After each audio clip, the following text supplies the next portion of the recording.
The Omicron variant is leading to a surge in COVID cases nationwide this Christmas Eve. COVID tests and hospital beds are running short. And so are the number of nurses working to help those suffering from the virus. Sarah Hammond explains what the CDC has done to help hospitals as Omicron impacts their staff.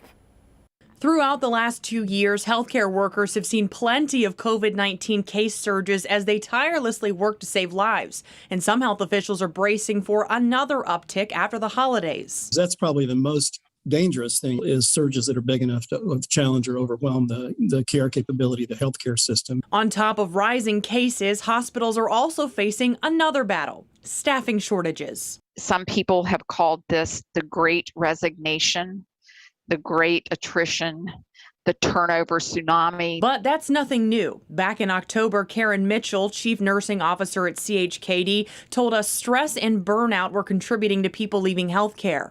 People are exhausted.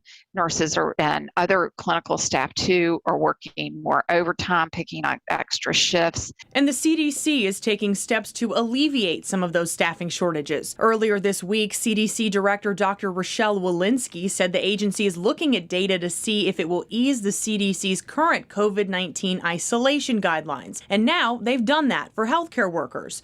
Those who have tested positive for COVID-19 and are asymptomatic can return to work after 7 days with a negative test. And the CDC says that time can be cut down even more if there are staffing shortages. If they've been exposed but haven't tested positive, healthcare workers who've received all recommended COVID-19 vaccine doses, including a booster, do not need to quarantine at home.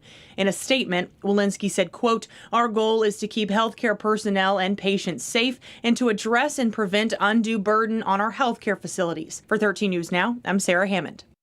Now, this updated guidance comes as airlines are asking for those same guidelines to apply to their staff. Thousands of flights were canceled on Christmas Eve because of staffing shortages. The CDC says it will continue to evaluate isolation and quarantine recommendations for the broader population as experts learn more about the Omicron variant.